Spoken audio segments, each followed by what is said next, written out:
Hi, and welcome back to the Ruby Tuesday. My name's Ruben, and this is the Ruby Tuesday.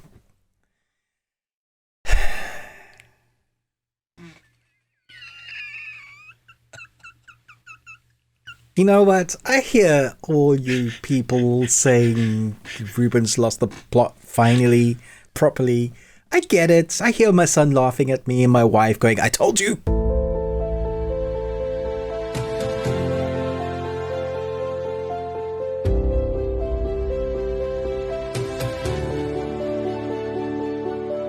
Welcome back to the best thing you watched this week.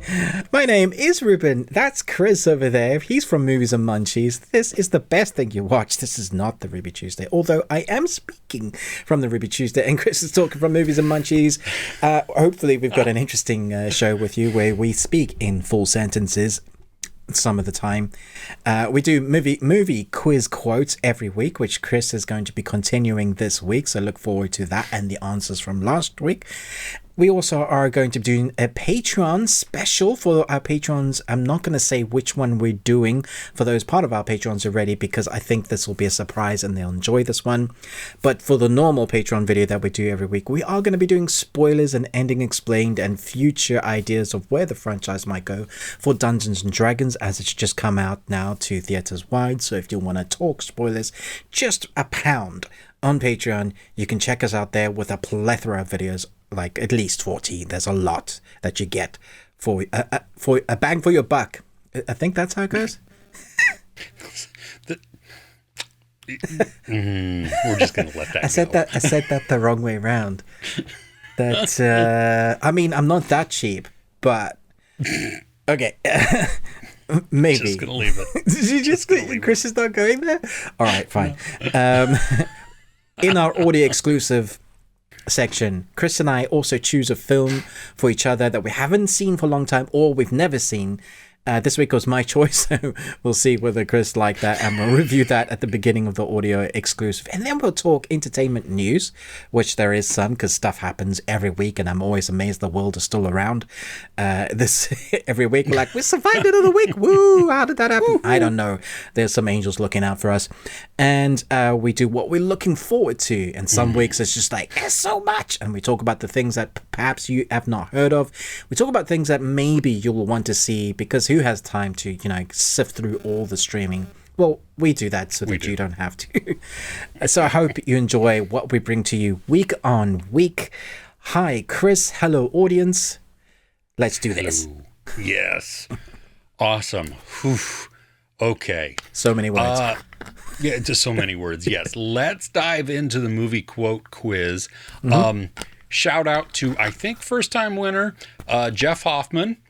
Outstanding. Nostromo coming in second, telling me to suck it. Well, I don't know what that means, really. I think that offends half the world when I do that. But, yeah. So, the answers.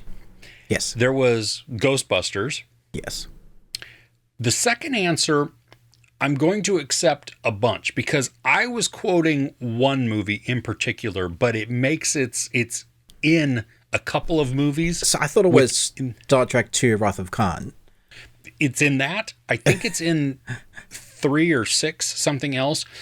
The one that I was quoting was from Star Trek, from 2009, where they did the Kelvin timeline, where it was the reboot. Oh, from Darkness? That one? The Chris Pine series, yeah. Chris Pine, not Into Darkness, but it's the one before, the actual, where it was just Star Trek. Oh, the first one. The first one, yeah. Where he meets Spock. Right. There. So anyway, so if you said Star Trek, any of those, okay, you got a point. That. Correct. Yes, exactly. You get a point. You get a point. Everybody gets a point. Yeah. Yes, that was a freebie. And then the final one is Miscongeniality. Yes, that's what I was saying. I was so happy. It was Miscongeniality. You can hear it, like the way you were quoting it. As I hear a voice that the person, and world peace. It's so funny. Great fun. Yeah. Lots of fun. Okay. So this week, I got 3 new ones. So cool. You ready? Yeah. Let's do it. Okay.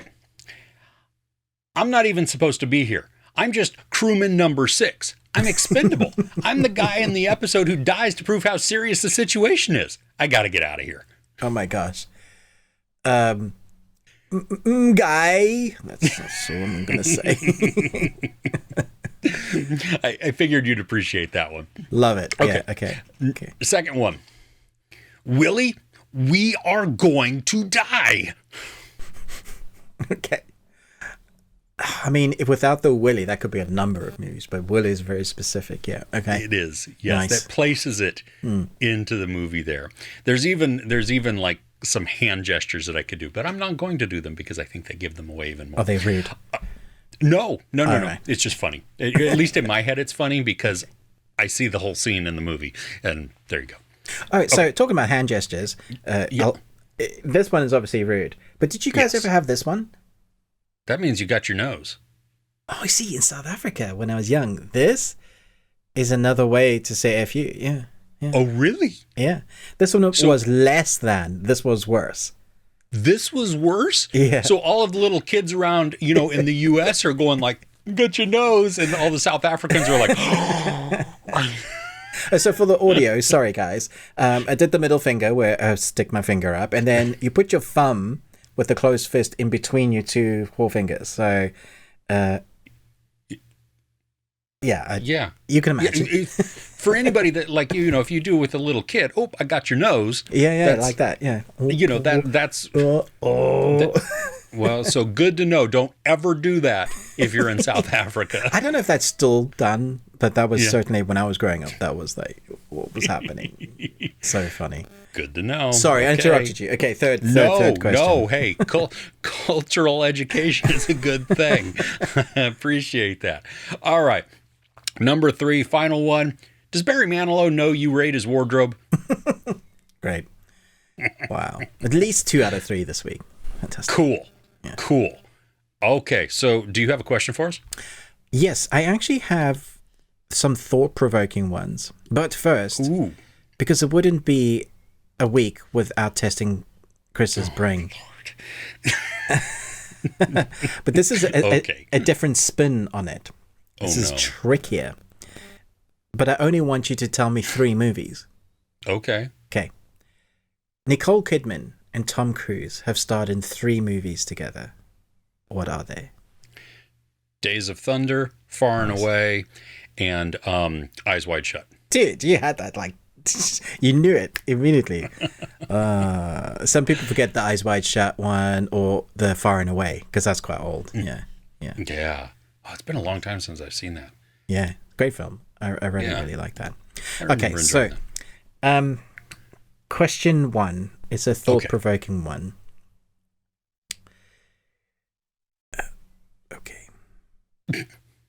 This is a good one. I remember arguing with a friend.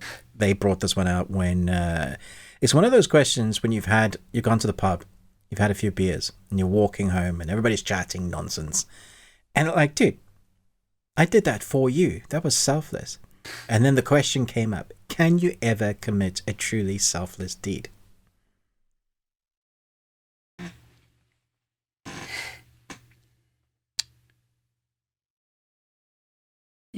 Yeah, I believe so. So I think I give you a wedge of money because I know you need it, right? Mm-hmm. It's going to help pay your rent. That's a good deal. Sure. That's pretty selfless. However, it makes me feel better to give you the money. It's not truly selfless then. What if, though, I'm actually sacrificing to give you that money? Like, it's not something that, in the scheme of things, you need it more than I do, right. But I still need it. But because you're such a good friend, you'll give that person the money so they can do it.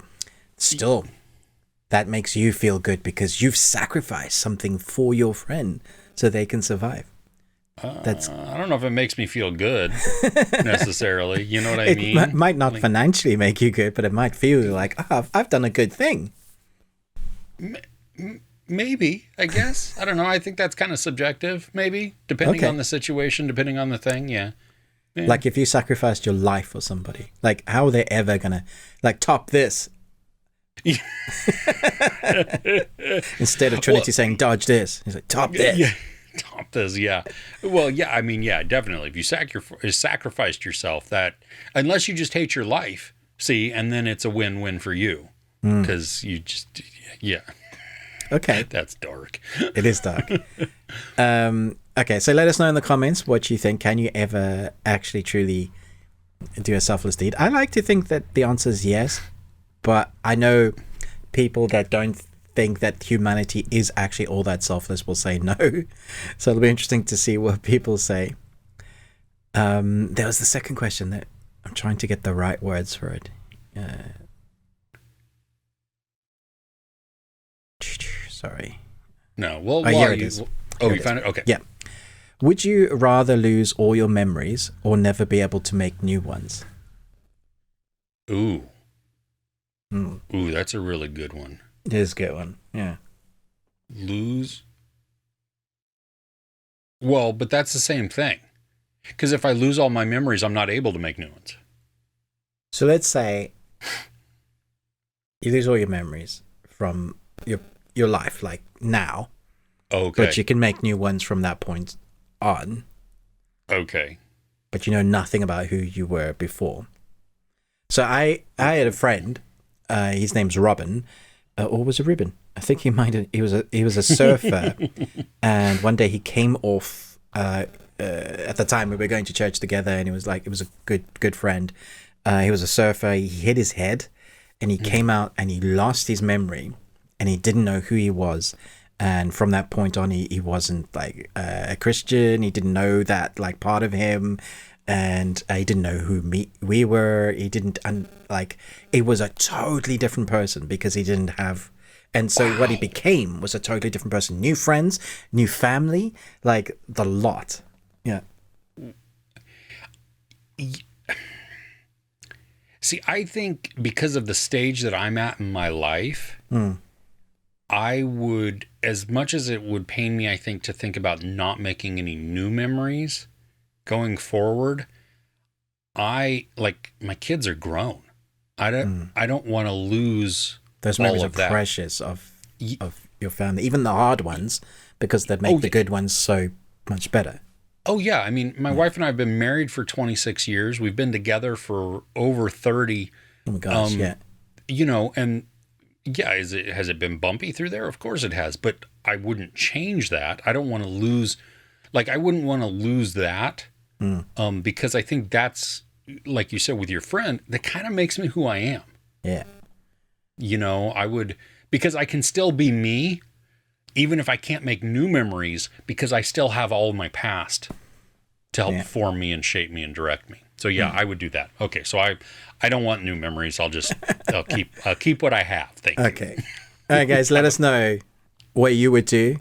And I apologize for getting a bit real there. How dare I? This is only light-hearted entertainment and nonsense. But apparently we Ruben brings us back down to earth occasionally. Yeah, that was a good one though. I like that question. Yeah, I like the question. It's thought-provoking. It makes you think. It is. Yeah. Very good. Cool. All right. Should we dive in? Yes, let's do that. Okay. You want to kick it off? Sure. In 2014, there was a documentary film that it's now on YouTube. You can go and watch it.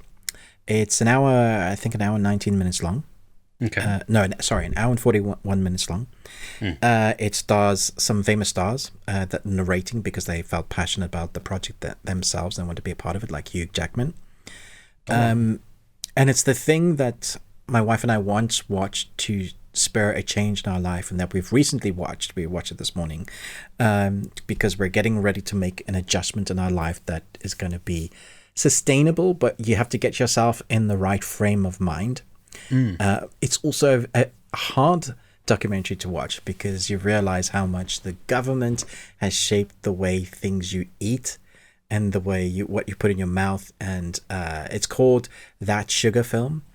And if you're ever trying to change the way you think about what sugar is or how far sugar has come and changed our society, watch this, because it's an Australian guy that basically takes himself. He's really fit. He's about to have a child, and it does this experiment of where for like 45 days he eats healthy food, what would be considered healthy food, what the government says is healthy food.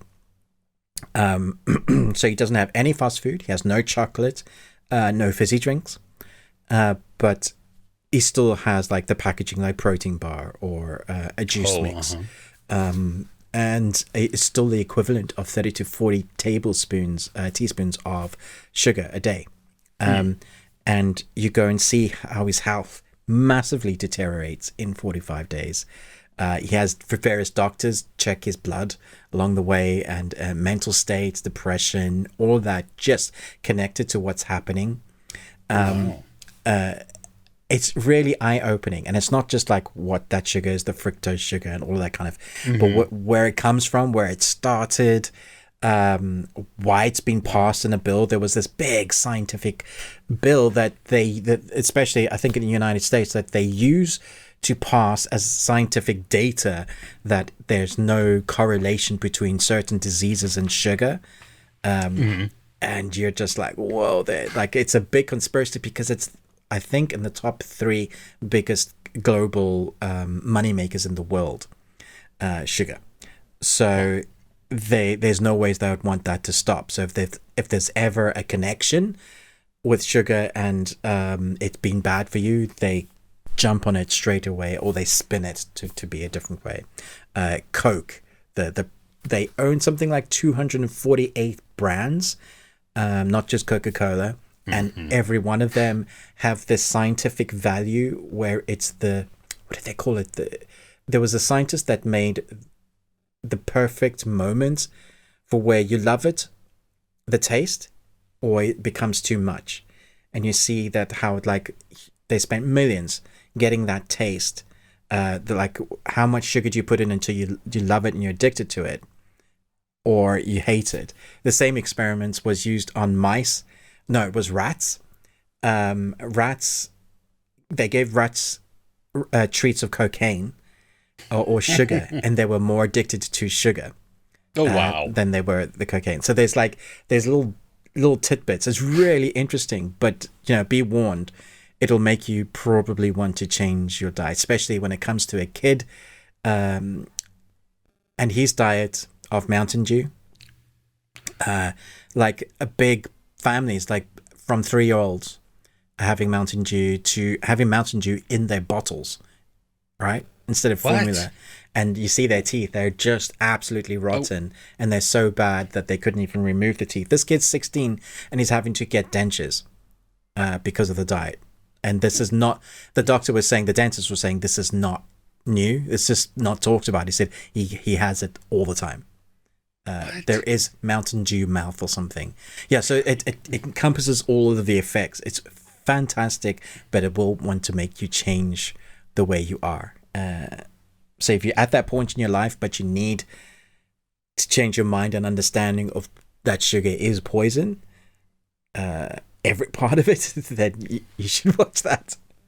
So it's definitely advocating a non-sugar lifestyle, right? As I'm having Dr. Pepper Zero, but even the fake sugars. That was going to be my question. Do they address the fake sugars? Like for me, I can't have any of that because there's some weird reaction that I have to them. Yeah. So I can't drink diet sodas or anything else. But so they do address. Yeah. No, it's as bad. Yeah, because it spikes your insulin as much as if you were having sugar, which then puts it onto fat. And if you look at an X-ray of the type of fat that is stored, it's black on the X-ray, and you just know it's bad. Yeah, that's not good. Wow. Yeah. Well, and I know when you were here visiting, I have begun to drink these fizzy waters. They're sparkling waters. And at the first, I was like, no, because I love soda. Yeah, I mean, I really do. And it's part of the carbonation. Some of it is the sugar. It's the whole thing. I just decided I'm going to try this. And so I drank one and I kind of choked it down. And I've now become like, I will drink 3 of them a day Okay. And not feel guilty because there's no sugar in it. There's no sweeteners in it. There's You've nothing. done well, It's because just- I tasted one of those that you had. I didn't like it at all. Yeah. And to be fair, you tasted a nasty one. Okay. You drank one of the ones that I will never drink. So, Right. but there, I mean, the thing that it's been cool because I've been able to change my my taste buds some so that I crave having some of these because they taste similar to like a soda without any of the sweetness to it. And so I can drink them without any guilt because I know there's 0 calories, there's 0 sugar, it's literally just some natural flavorings and water, with bubbles. So now I still have soda when I go to the movies. I'm not. I like soda, and popcorn is kind of like the thing, the movie. Yeah. But that's interesting. I've never even heard of that sugar film. That's. Yeah, I mean, the what was that Morgan Spurlock one? Super Size Me. You know, that. I mean, I think that the question is like in moderation for most things. Right. But when you understand how bad sugar is for you, it really is. Like people say, oh, it's so bad. And there's so much skeptical because people say everything is bad for you. But like, even carrots are bad for you because if you had too much of carrots, it's bad for you. It's you like turn into an orange. You're literally your skin. Yeah. But when you understand what sugar is meant for and like how it changed culture like around the world, when it was meant to be having a bit of a sugar cube in your tea was a massive luxury, and we were able to process it so much, and now it's in everything because we need to be addicted to that food, and that's the sweet spot that scientists cultivated millions to get us, and that's in our healthy food. Let's not even go to the unhealthy stuff. There was a drink that this guy had, and it was something like you're meant to have maximum of 40 teaspoons a day, so according to the health experts, like throughout the whole day, and it was 36 teaspoons in one drink, and you're just like, oh my gosh, like no wonder. And to see how much weight he put on in 45 days, and he like thin, healthy dude, but then to be like chubby, having the fat around the tummy, that's specifically not a beer belly, but like a fructose belly. Yeah, and that was on the healthy foods. That's not even him being like ordering takeout. It's almost impossible, dude. You're like, I don't want to be a rabbit. No, and you're right. Moderation, I think, is the big key. But you have to break that addiction to it first. It's tough. And that's going to be sugar addiction. Like rats, they would rather have sugar than cocaine. Yeah. So, are you advocating? Yes. Okay? For sure. just checking. I don't know. Much better, man. You'll be happier. You have better teeth. You will be moving at light speed. Yes. Or at least you will feel like it. I was going to say another drug, but I don't want to say too many words, because YouTube they will just be like, demonetize instantly. Red. Like, we're gonna block you out. Yeah. Yeah. Well, there is one that well, there's two actually that make you lose friends and money. One at least is a very good diet right. drug, I've heard, but I don't want. But the rest of it that goes along with that, Yeah, that's not fun. is supposedly Yeah. A diet of your wallet, of your friends, of your family. Yeah. And so much places else. to live. Yeah. All of that. Yeah. Your teeth. Yeah. Exactly. Yes. Ooh. Okay. Okay. Well, moving from one addiction kind of to another. Okay. This week, Apple TV Plus debuted the Big Door Prize. Yes. And did you get a chance to start the series yet? No, not yet. No. I think you'll like it. It's got a bit of sci-fi in there, doesn't it? It might. Oh, okay. It's more of, I mean, it's definitely heavy on the social commentary, even though it's not preachy. Right. It stars Chris O'Dowd, and he's an Irishman who moved to the U.S. as a child. So he's been here basically his whole life. He lives in a small town, and one day at their general store, this video game like thing shows up, and it's called the Morpho, and it you put in some money, you do a couple of things that it asks you to, and then it spits out a card that supposedly has your life's potential on there. And what this does is the whole town becomes enamored by this, but they're driven by it, you know? And so they're trying to, they're not trying to, they're allowing the word on the card to redefine them.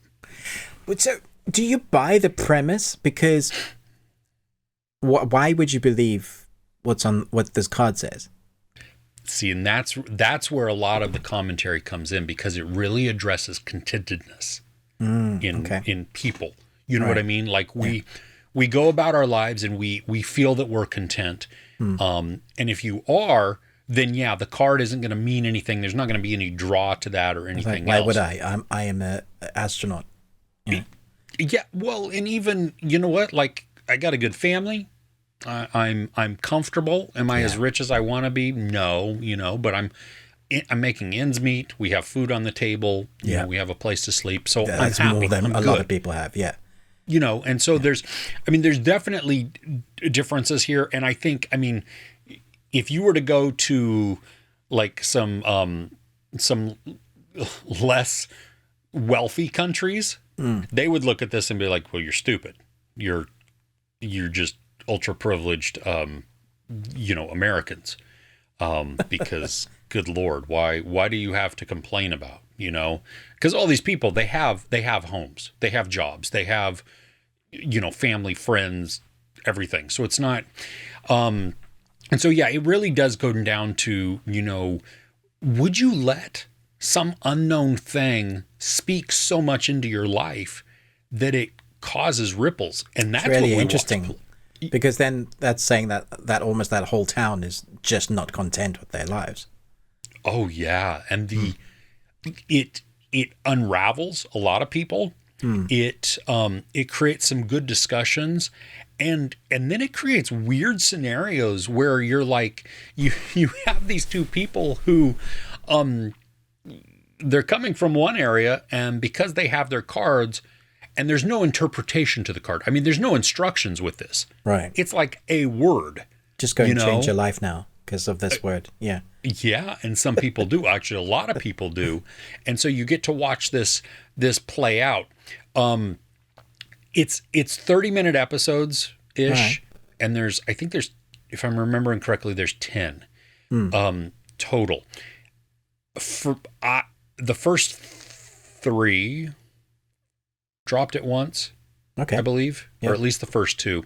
Yeah, I would go every other week with this. Right. I would do an hour at a time. Watch a couple together. Watching 2 episodes. At the end of the series, there becomes this twist. Oh, okay. To it, so you've spent all of this time getting to know the characters. Some of them are really funny. Some of them are annoying, but you still kind of feel for them. There's a lot of tension that's inherent in what goes on, even though it's not always like overly dramatic. Yeah. And so I found myself, because I got to binge it all, you know what I mean? That's the other thing. And that's why I say watch it every other week, right. Because you have more of a chunk there. There's a good amount of comedy, and it's balanced with the drama. But you definitely,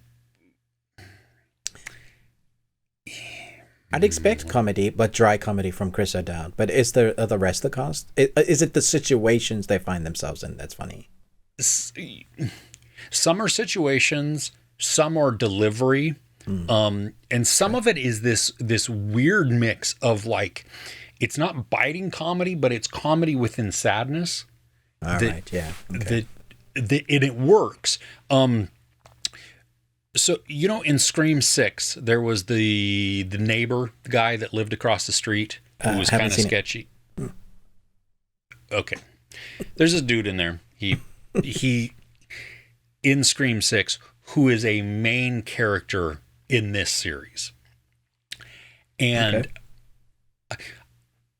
like, you don't like the character, but yet you can feel for the character. Like he has a, I wouldn't call it relatable arc, but something that's sympathetic. Yeah. And he's meant to be annoying because it illustrates the hole in him that there is, you know, and him trying to overcompensate or cover up or anything like that. And so, and you get to see that in different personalities and play out in different ways. And there's a very slight romance angle to a little bit here and there. The overall mystery is not deep because, you know, it's where did this machine come from? Why is it here? Who put it here? What's the purpose of it? At the end of the series, though, it goes, here's something very mysterious. Okay. And you're like, oh. Because that's initially what made me interested about this series. It reminded me of Needful Things from Stephen King's story. This guy arrives with his store and he has like the perfect thing that everybody needs in his store, but there's always a price. So I was thinking that it could be something like that. At the end, maybe. I guess we'll see in season 2. Yeah. It's definitely worth a watch. It's like I found it by the end of it. I mean, I was enthralled with it. I was enjoying the characters. I was enjoying all of the interactions and everything. It was just as a week to week watch, I think that's where it will struggle a little bit because it's Okay. So let me change my battery quick. Just okay. Talk amongst yourselves. Talk amongst ourselves. Okay. So as Ruben does that, I'm going to describe for everybody that's not on the audio. Well, I can't even see it now. But if you've never seen Ruben's set, he has all of these Funkos and different things behind him, which is really cool. And he's got this giant Cthulhu character, which is outstanding. He also has a He-Man that is huge, and then a Demogorgon also. And it's just, they're massive in scale compared to the rest of the little Funkos. And so it's really cool to look at. Okay, cool. I'm not even going to give you context on what I was talking about. That's fine. I don't need to know, I swear. Oh, okay. So I'm done talking about the Big Door Prize. What's next on your list? So last week I spoke about the Mandalorian episode 4, The Foundling. And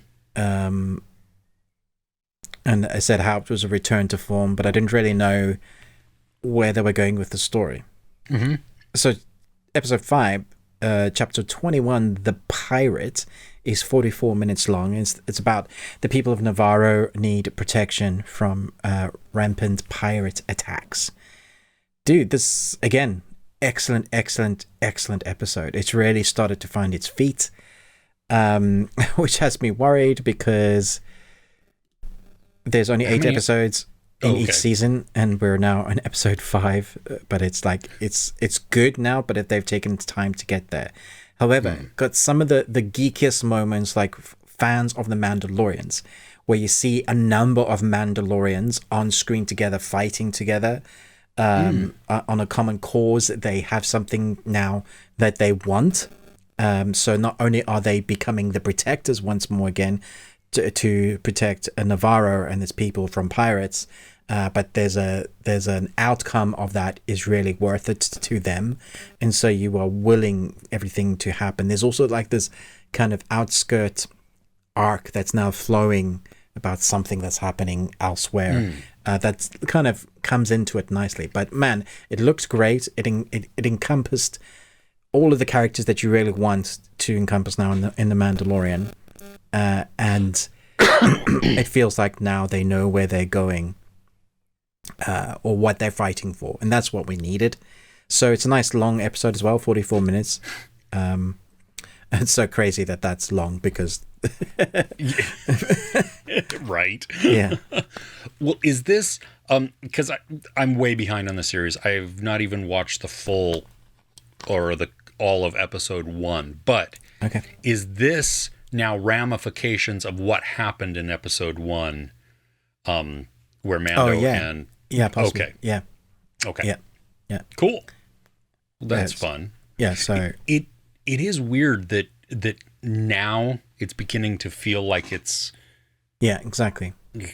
Like if I were to rank the seasons so far, I would definitely just rank them 1, 2, 3. Because first one was amazing. Second one was still good. I love the whole Luke inclusion, but I'm still not okay with the graphics. They didn't look great on his face. Like people are like, no, what are you talking about? No, he still looks digitized. Like it's just but I want Grogu to become a Jedi, but also I want Grogu with the Mandos. I don't know, personal opinions. Seeing Grogu now as a foundling, as part of the Mandalorian crew, it's a very interesting mix because he has 2 years of Jedi training. He already had some Jedi training before, and now he's mixing that in with the Mandalorians. I think is a very interesting story to tell. He's like the most interesting character now, so I'm hoping if we get more seasons, we'll see him talk or grow, become something. Like I hope they don't stop it. Like I don't know how long our main character, because he's a big news now, isn't he? Like he'd be expensive, but maybe they could do like offshoot stories of Grogu. And could you really do Grogu without him though? I don't know. Yeah, because it's that father-son duo. Yeah, that's what works really well. Yeah. Yeah, well, and it would be interesting because, like, if you think to like Guardians, a teenage Groot became actually annoying. At least to me. Yeah. You know what I mean? Like you're not fun. Come on, yeah, you were great as an adult. You were great as a little kid, you know, the sapling. But I really like Buff Groot though. Yes. Well, yes, absolutely. But I think some of the endearing part of Grogu is that relationship that they two share together. You know what I mean? And him very much so. Yeah. Him sneaking off to eat something, or so funny, or or play with something that he shouldn't, and the dad having to go, "Oh, come on!" That's something they continue. There's so many nice dad moments where he's like proud of his son. Like he has to start training with other Mandalorians, but he's tiny. In fact, the rule is if he can't speak, then he shouldn't be allowed to train. But Mando says no, he needs to start at some point. So when you see him face off a youngling as himself, I say youngling, not Jedi, but a foundling, you're worried for him because he's so tiny compared to any other kid that's, but... Well, and also, I mean, okay, so first off, Yoda was not tall. No, exactly. He was the best, right? Yeah, when you watch him spinning in, what is that? Is that episode 3 where he's fighting Count Dooku? So good. Attack of the Clones, fighting 2, that's right, yes. But like he's really old. Like Yoda is really, really old. So do we even know how old Grogu is? I don't know. Like with this species, he could be 50 and still not have learned to speak yet. Yeah, that's the point. Yeah, so he had a few years training as a youngling. Look, the sun's doing that thing again. Amazing. But he is starting to put like words together, but not like we understand. Gotcha. Okay. Yeah, he could totally. I don't know. Maybe he's like 21 or something. Yeah, maybe he's in his teenage years and it's just stropping about. Well, he is hungry like a teenager, so that. And he's a bit of a cannibal, isn't he? So yes. Yeah, he's definitely a carnivore, that's for sure. Yes. Oh, right on. Cool. Okay, good to move on? Yeah. This is a movie you saw also, next on my list. It is called Kill Boksoon. I wondered if you were going to talk about this. I wasn't sure how much I was enjoying it at first. This is not the perfect movie by any means. No, it's not. And in my review, I warned people, it's not what you expect. Yeah, it's not. Yeah. There are portions of it where I'm like, I don't know about this. But the action sequences in this are so much fun. Like they're so stylistic as well.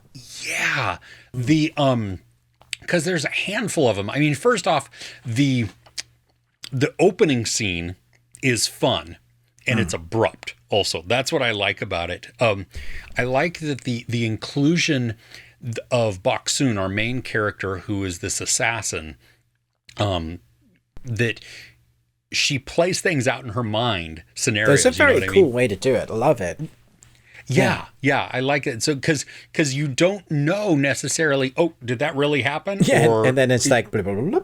Yeah, exactly. And you're like, oh, thank goodness. Okay. Which in that final fight is outstanding to use. What they did there. Yeah. Oh my gosh, wasn't that creative? Really I mean, it creative. was, yeah. But the action sequences are brutal, but the camera work that they do in there is so much fun because it just makes you very immersive. Like there's a fight scene with the this head of this company, and basically a quick little overview. There's this group of assassins, this company, this enterprise where you have all of these assassin companies, I guess, and they can only they've set up rules where if you're given an assignment, you have to do the assignment, you have to complete the assignment, you can't fail at it, but you can't take on your own assignments. It has to be assigned and everything else. And so they live by these rules, and if you break them, well, bad things happen. Sort of, I guess, maybe, theoretically, at least. But there's a scene where the head of this organization, the very top guy, is at this bar in Russia, and it's very John Wick. I mean, it really is. It was sure. Also reminded me of what's there another assassin film or training special agents? Manners maketh man. What's that? Oh yeah, Kingsman. Yeah, if you think similar to the church scene, just absolute chaos. Yeah. Well, and the camera movements too, how it will pan and spin from one character and then zoom in on another and then flip back around to see, with their actions. So it makes it very immersive. Yeah. In that. There's another sequence that was all bloody too. I mean, it was crazy. It's super gory. Yeah, it was great. It was so good. I mean, it was funny too because you watch. There's one dude with a shotgun, and everything is over exaggerated. Yeah, which works though in this world that they're setting up for these fights. Yeah. There's also another fight that happens inside a cafe type of thing, like their own clubhouse cafe sort of thing. Yeah. And it was a lot of fun. It's, again, gory. It's crazy. Parts of it are really funny because there's some slapstick that they insert into this, and it shouldn't work. But for me, death. It did. Yeah. But it did. You're like, what?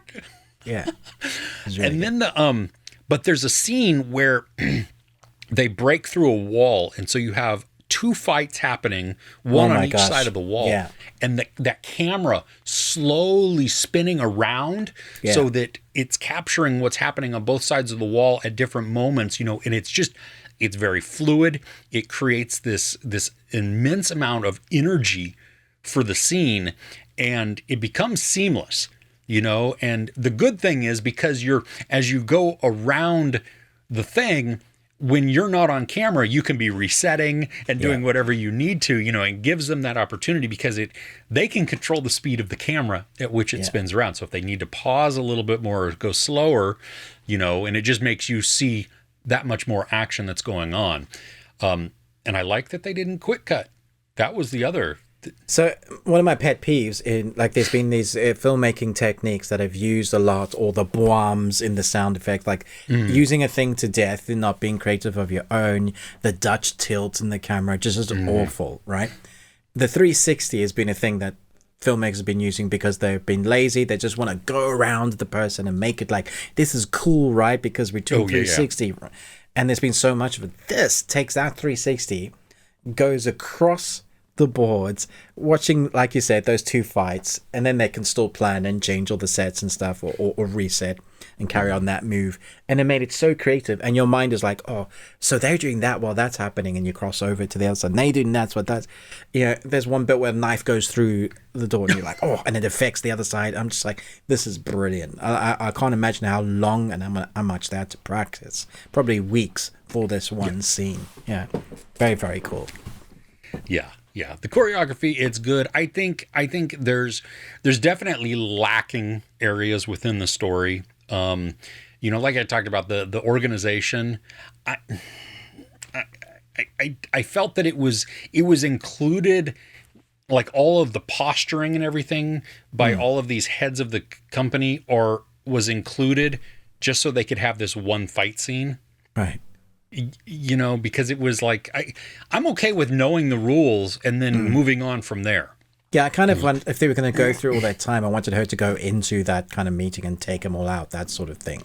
Exactly, because I thought that's what they were leading up to, because you kind of know when somebody's not in the organization anymore, or just not like jiving with how they roll. Yeah. Right? Like what they're up to, what they're doing. You don't have the same opinions anymore, so you're obviously going to go against the grain. When it comes to assassins, that often means knives and guns and things. Yes. I did like there's a gut punch moment in the final scene, or the final fight scene. Yeah. And like, I was not expecting that. No, like it was the setup even for what's happening. You're like, oh, something really bad is going to happen. And it's not the bad thing that I expected to happen. Exactly. Yeah. But then that mother-daughter relationship, because that's part of the whole thing where Boksooon is trying to balance her life as an assassin and now also as a mother of a teenage girl. And, which was probably easier when she was younger because she didn't ask questions as much or anything like that. And now, the daughter is coming into her own. She's much more not only inquisitive and paying attention, but she's also living her own life. And the outcome at the end, I could see a sequel with the mother and daughter, and that's all I'm going to say.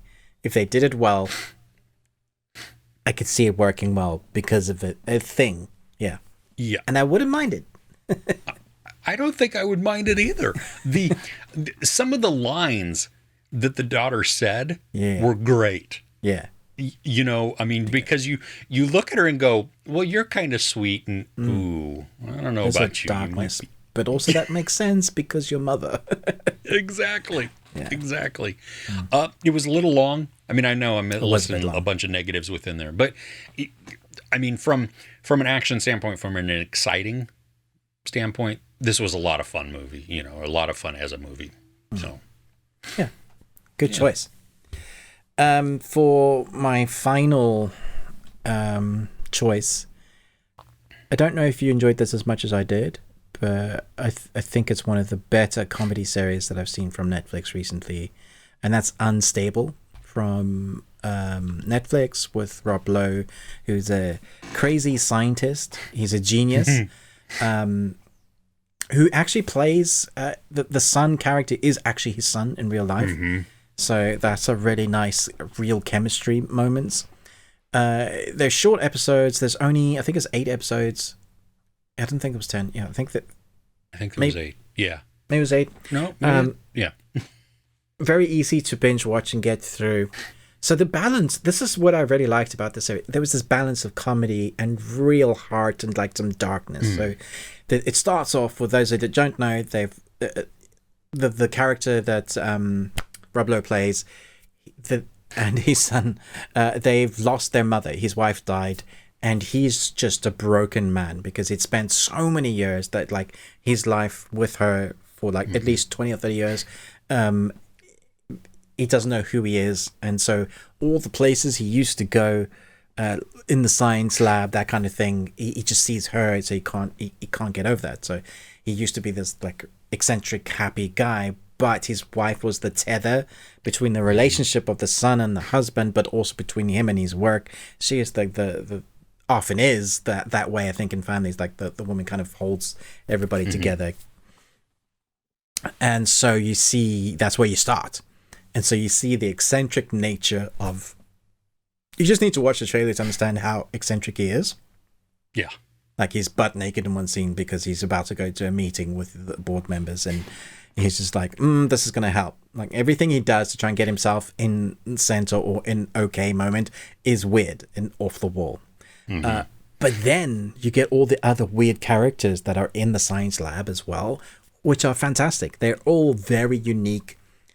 I feel like once you've gone into like the 4th episode, they all feel quite defined. You know who they are, what they are, and you like that because then you get to see them interact with each other.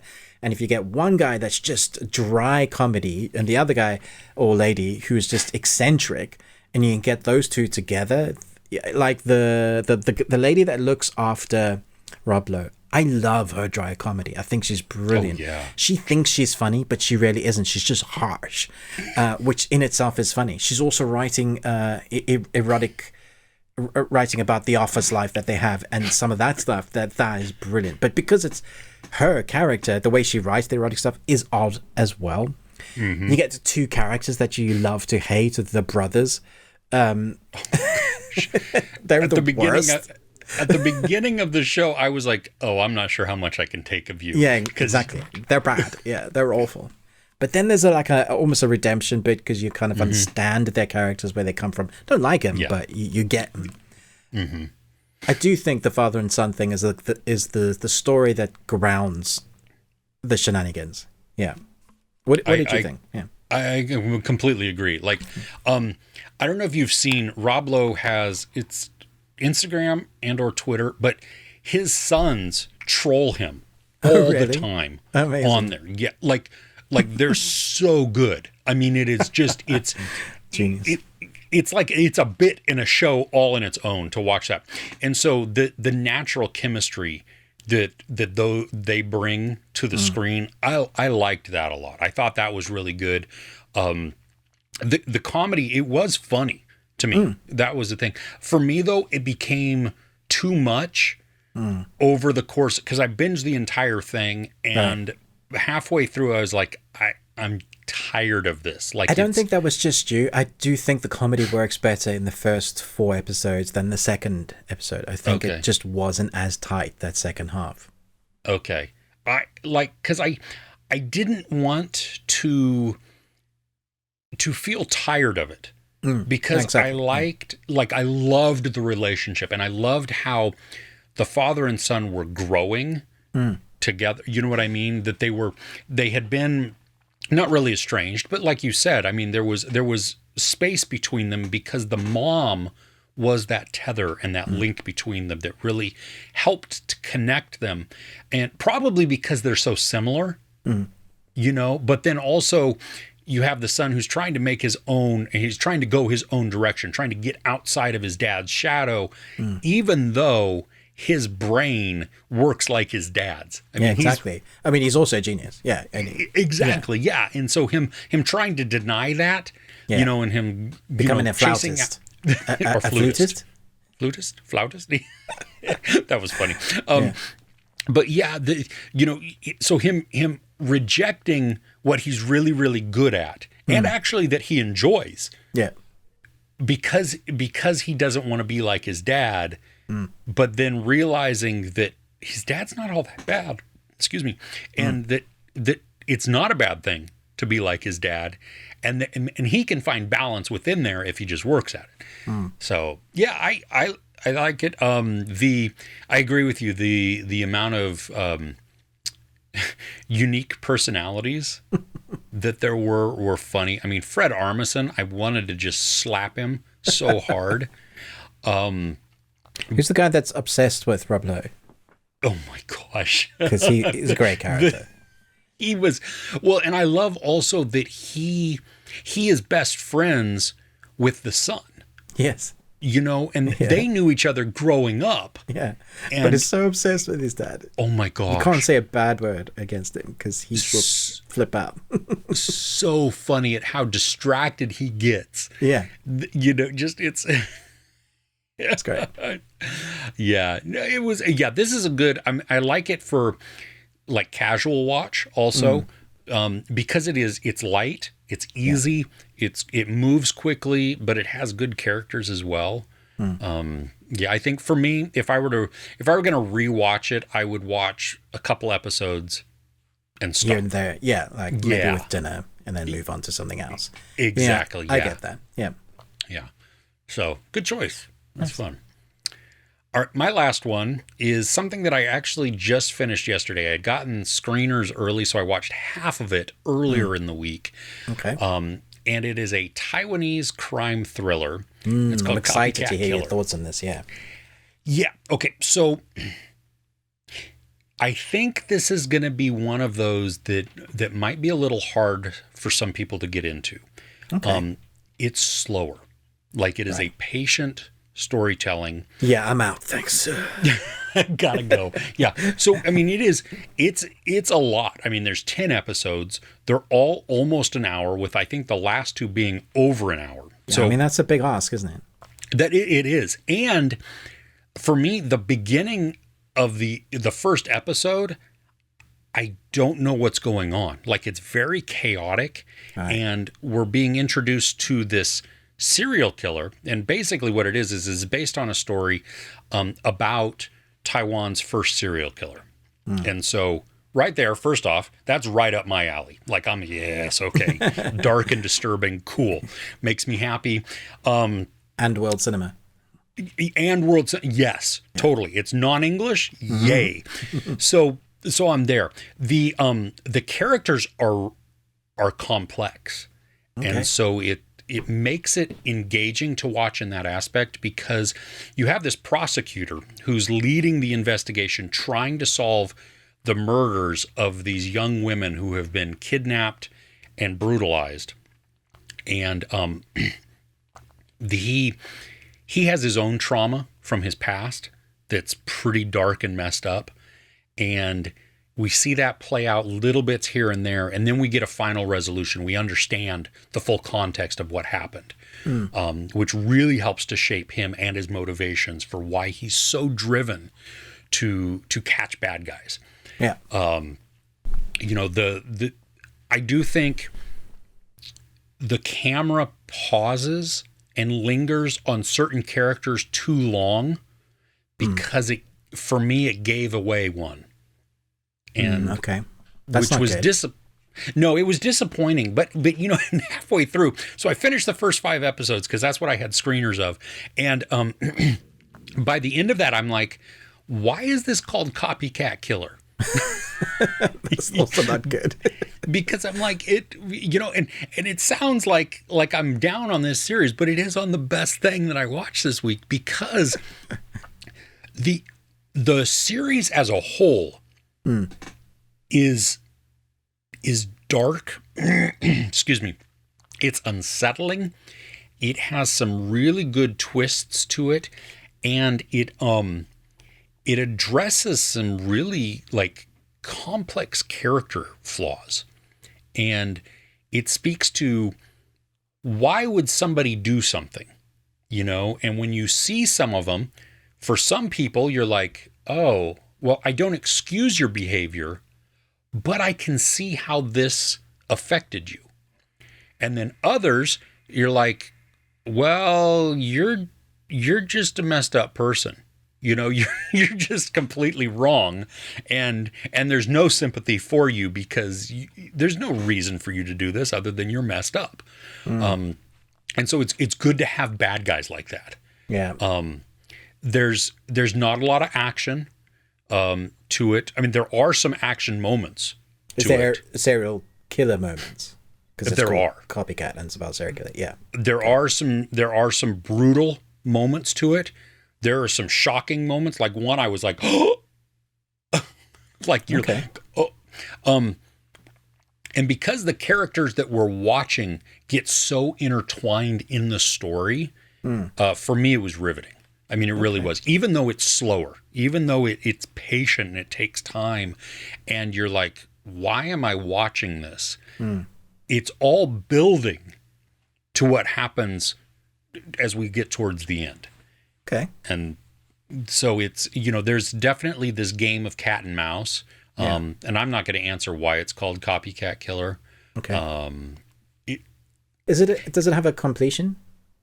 It does. Okay. So you think it's a one and done? I think it's one and done. I mean, you could follow the prosecutor. Right. So he could do a different case, maybe. Yeah, but the way this resolves, it would be a totally different thing all the way around. Yeah. Okay. So I'm looking at this like I think this is a one and done series. It's based off a novel or a book series, something like that. It's as a whole, it's executed really well. If you have the patience and the time to go through it, then absolutely. Even if you took like a week to go through it, you know what I mean? I might have to do it that way. Yeah, no, it is a lot to binge as one. I mean, I did that, and it was, so I watched the first 5 episodes and I was like, okay. But then by the end of the 5th episode, I'm like, crap, how many more are there? First off, I don't know. And then like, I need them now because we're definitely in the middle of the show. You know what I mean? And we've gotten some reveals, which also, when you get a reveal earlier on, you're like, what? Come on. We have 10 episodes. Is this going to drag this out? Right. Does it feel that way when you... No, because there's more to be revealed. Right. And even when another large reveal happens, there is information and actions that are brought about and ramifications from everything that's been building. Right. And so there is a good payoff, and even though knowing a reveal, I mean, it's kind of like when you watch, like for me, Luther. A lot of the times the episodes in Luther, we're shown who the character is, who the perpetrator is in the first 5 minutes of the show. The rest of it becomes that chase, that working of it, of how do you catch the person that we know is the perpetrator. And so you get some of that as well within there. I mean, it's just, so even though there might be a reveal before the finale. Yeah, I mean, I think I've found like a lot of Korean series do that, especially when it's the serial killers or they'll do, what was it we were watching? One of our favorite recently, we had the series, the Glory, where there's a whole story and you get the answer and you find out who did it. But that's just, and then it has a couple of episodes still, and you're like, well, what are they going to do now? But then they show you why, so you get to go on that journey as to how that occurred. So that sounds interesting.